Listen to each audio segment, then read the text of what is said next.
Welcome to the deep dive. So, you, our listeners, have sent in some really interesting material. Looks like it's focused on this idea of specialized knowledge and how it connects to, well, building wealth. That's right. It looks like excerpts from something called 5.pdf, and it makes some pretty bold claims. Yeah, it does. So, today we're going to try and unpack that.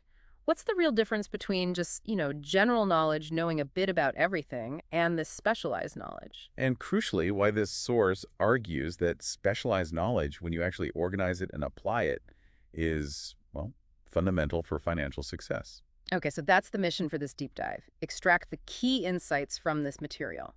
And there's a fascinating angle teased here, too, this idea that maybe you don't need to personally possess all the knowledge yourself. Oh, interesting. Like knowing how to access it is key. Something like that. Knowing how to get it and use it effectively. Let's get into it. All right. So, kicking things off, the author makes a pretty strong statement about general knowledge. Basically says no matter how much you have, it's of but little use in the accumulation of money. That sounds quite blunt. It is blunt, yeah. But the reasoning follows quickly. The text uses the example of university professors. Ah, right. People with vast amounts of general knowledge. Exactly. Tons of knowledge across many subjects, but, the author observes, they often don't have significant personal wealth.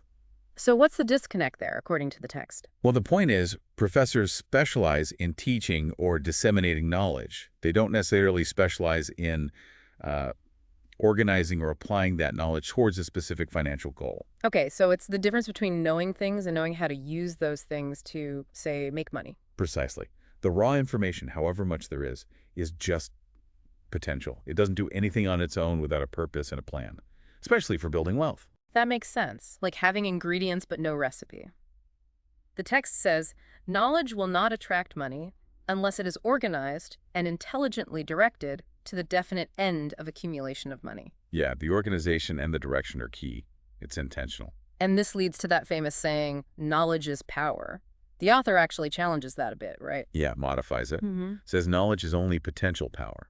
It only becomes real power when you structure it into plans and aim it at a specific goal. Potential power. I like that distinction. It really hammers home the need for action and strategy. Absolutely. That's the core argument here. And the author then criticizes the education system for this, for not teaching the application part. Yeah, quite strongly. Calls it a missing link. Says the system often fails to teach students how to organize and actually use the knowledge they gain. That's a heavy critique. Makes you think about what education is for. It really does. It's less about just absorbing facts and more about developing capability, at least according to this view. Okay, so then the text brings in Henry Ford to sort of redefine education. Exactly. People apparently called Ford uneducated because he didn't have much formal schooling. Right, a common misconception, maybe? Equating schooling with education. The author argues it is a misconception. Points to the Latin root, educo, meaning to draw out or develop from within. It's about realizing potential. So what's the author's definition of an educated person then? It's quite interesting. Someone who's developed their mind so they can get whatever they want or its equivalent without, violating others' rights. Wow. By that standard, Ford, despite limited schooling, Was highly educated, in the author's view. Because he achieved so much, it flips the script on what educated means in a practical sense. it definitely makes you reconsider. We often get hung up on degrees, don't we? For sure. We overlook resourcefulness, practical skills, lifelong learning, maybe. And the author uses that libel lawsuit involving Ford to really illustrate this. Can you remind us what happened there? Sure. During World War I, a Chicago paper called Ford, an Ignorant Pacifist. Ford sued them. Okay. And in court, the newspaper's lawyers tried to prove Ford was ignorant by asking him tons of general knowledge questions, like who was Benedict Arnold, basic history stuff. And Ford didn't know all the answers, did he? I remember reading he gave some funny responses. Right. He admitted he didn't know specifics, like the exact number of British soldiers sent over in 1776. But then he had this amazing comeback. This is the fairest part, isn't it? Yeah. He basically pointed to his desk and said something like, I have a row of electric push buttons here. Ah, the push buttons. And by pushing the right button, I can summon someone who can answer any question I need for my business. Ah, brilliant. Then he asked why he should clutter his mind with general knowledge when he could easily get specific answers from experts when he needed them. That's just perfect. It completely reframes it. Education isn't about holding all the facts in your head.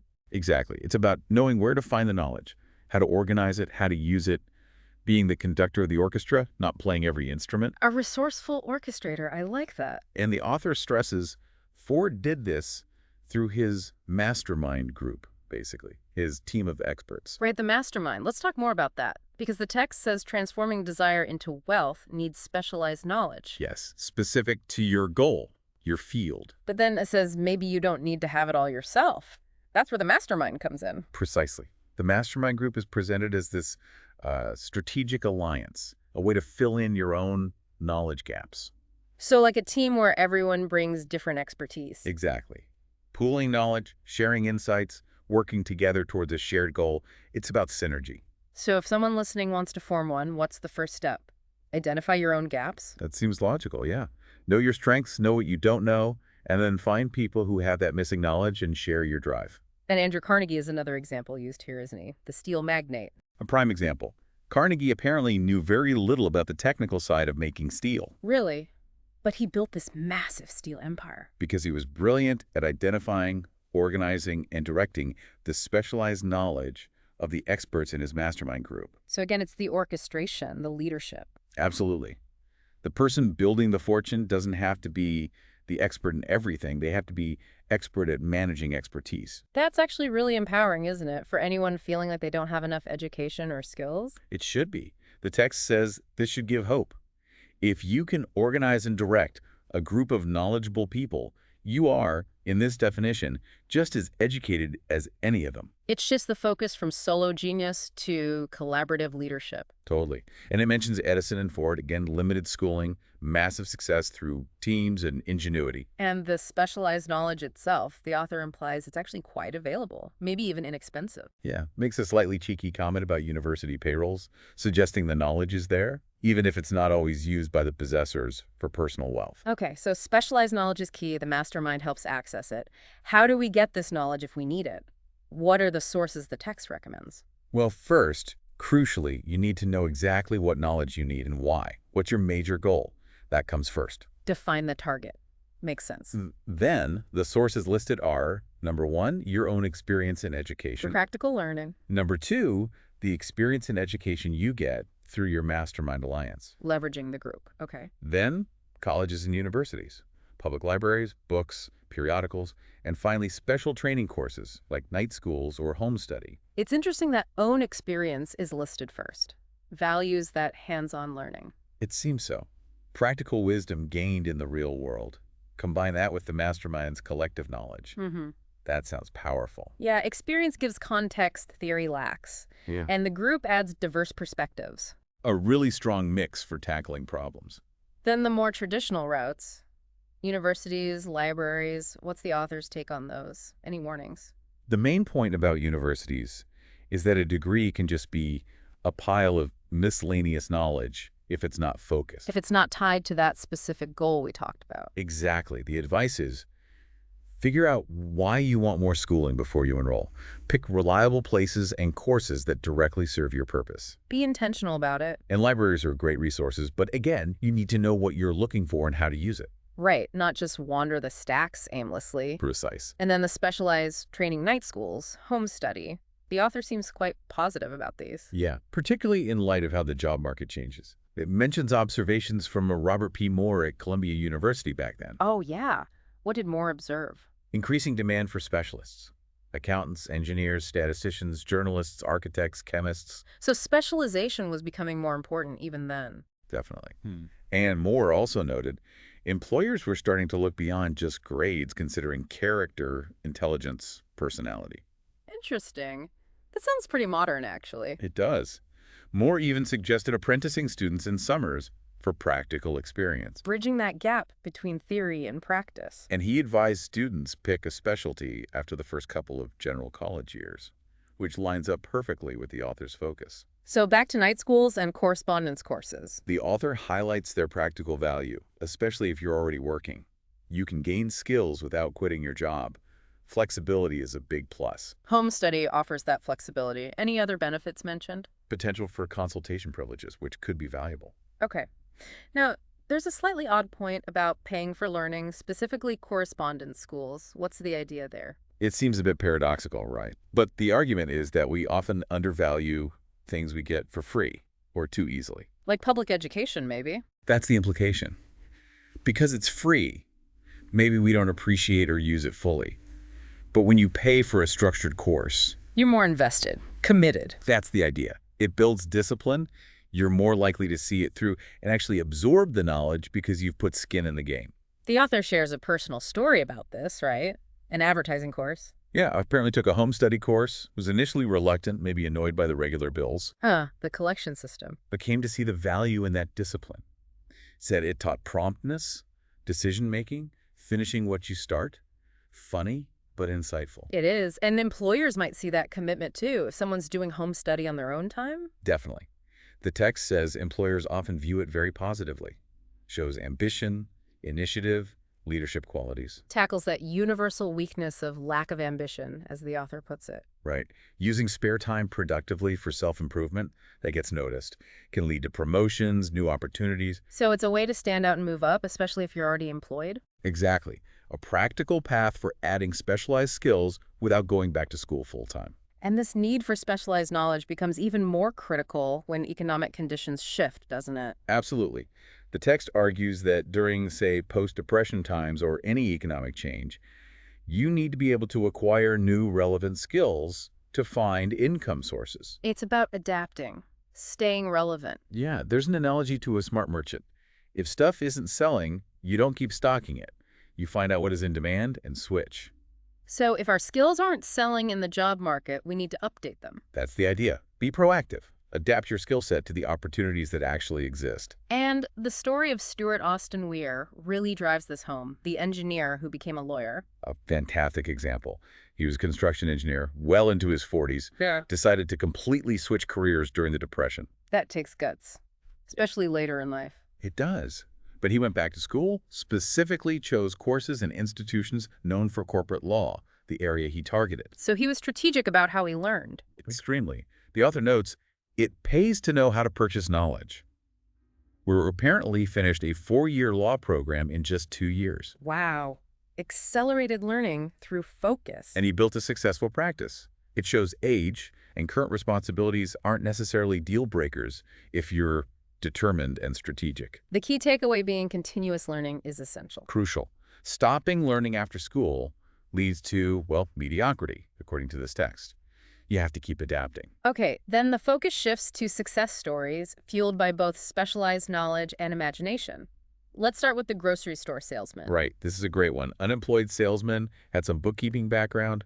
What does he do? Gets more skills. Exactly. Takes a specialized accounting course, learns about modern office equipment, but then comes the imaginative part. Okay, what was the twist? He gets the idea to offer bookkeeping services specifically for small local merchants and builds a portable office on wheels to go directly to them. A mobile bookkeeper. That's clever. Very clever.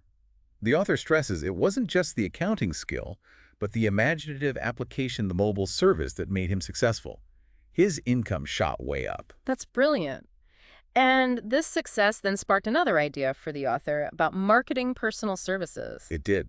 The salesman asked, basically, how do I keep getting clients? How do I turn this into cash long term? A practical question. So the author helped him create this attractive book, like a portfolio or scrapbook, visually showing the benefits of his system. Ah, a silent salesman. Exactly. Very effective. And that led the author to think, maybe there's a need for people who specialize in helping others market their services. A merchandising specialist for skills. Like a personal brand consultant, almost. Sort of, yeah. Yeah. Helping people package and present their abilities effectively. And that ties into the next story, the mother who created a plan for her struggling graduate son. An incredible story. Her son had a degree but couldn't find a job. So she created this detailed, prepared plan to market personal services. What was in this plan? Sounds intense. It was. Nearly 50 pages. Covered his abilities, education, experience, exactly what job he wanted, and a step-by-step plan for getting it. Wow, she really went all out. Oh, yeah. Had him research potential employers, their competitors, included suggestions for how he could benefit the company. Really thorough. And the result. He got the job he wanted, first interview, at the salary he proposed. started as a junior executive, not at the bottom. Amazing. Just shows the power of preparation and presentation. Absolutely. Which leads the author to question that whole start at the bottom idea, right? Yeah, challenges it. Says it sounds good, maybe safe, but often limiting. Why limit it? Because from the very bottom, opportunity might never see you. It can be discouraging, you get stuck in a rut, lose ambition. So better to aim a bit higher from the start? The suggestion is try starting 1 or 2 steps up. Gives you a better view, helps you see and grab opportunities, builds a habit of looking upward, not just getting by. Makes sense. Avoid the rut. Avoid the rut. And the story of Dan Halpin is used to illustrate this upward movement. Yes, Dan Halpin. He managed the 1930 Notre Dame football team under Knute Rockne. The famous coach. Influence there, maybe. The author suggests Rockne's win mindset probably rubbed off. Anyway, Halpin starts out selling hearing aids during the Depression. Tough gig. Yeah, definitely. But he doesn't stay there. He actively aims for and gets promoted to assistant sales manager. Gets more visibility. Exactly. His sales success gets him noticed by a competitor, Dictograph Products Company, led by a guy named A.M. Andrews. Okay, a new opportunity.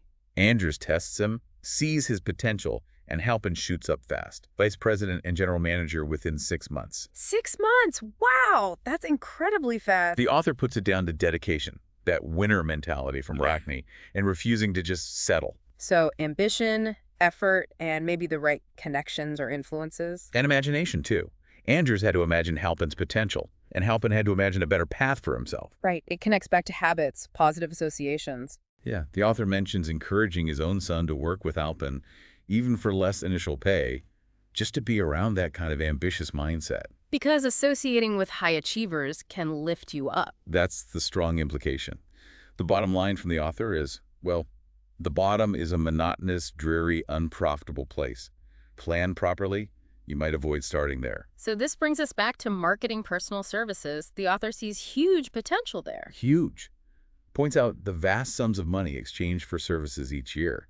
Suggests the ideas in this text could be the nucleus and the riches listeners might want. Compares it to Woolworth's 5 and 10 cent store idea. Simple concept, huge wealth. Yeah, saying a powerful idea doesn't have to be overly complex. Then points towards the next chapter on organized planning for the how-to. And suggests forming a mastermind group for this specific purpose, marketing services. Yes, imagine a team. A writer, an advertiser, a salesperson, a typist, a business developer, all focus on helping people market themselves. Could be very successful. And we hear more about the woman who created the plan for her son. She turned that into a business. She did.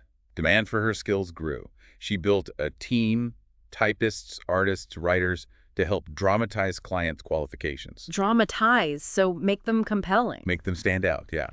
And she apparently helped clients get salaries much higher than the norm. What was her fee structure? Sounds like she was confident. Very confident.